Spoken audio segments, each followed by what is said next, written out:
नमस्कार मंडळी. श्रीमंत दगडूशेठ गणपती मंदिरात सगळेच गेले असतील, पण त्यामागे आहे एक पुण्याचे ग्रामदैवत, ते म्हणजेच तांबडी जोगेश्वरी मंदिर. तुम्हाला माहिती आहे का, या देवीला तांबडी जोगेश्वरी का म्हणतात? त्याचे 2-3 आख्यायिका आहेत. कोणी म्हणतं ताम्रसूर नावाच्या राक्षसाचा देवीने वध केला म्हणून तिला तांबडी जोगेश्वरी म्हणतात. कोणी म्हणते देवीचे वर्ण अर्थात रंग तांबडा आहे म्हणून तिला तांबडी जोगेश्वरी म्हणतात. या मंदिरातील देवीची मूर्ती स्वयंभू आहे. नवरात्रीत इथे हजारो भक्तांची रांग लागते. दिवसभर आरती, गजर, होम हवन इथे अखंड चालते. पुण्यातील 4 जोगेश्वरींपैकी तांबडी जोगेश्वरी मंदिराला प्रथम स्थान मिळाले आहे.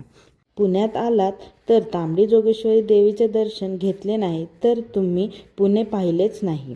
पुण्यातील ग्रामदैवत श्री तांबडी जोगेश्वरी मंदिराला तुम्ही कधी दर्शनाला आले आहात, मला कमेंट करून नक्की सांगा. आणि वायबिंग इन पुणेला फॉलो करायला विसरू नका. धन्यवाद.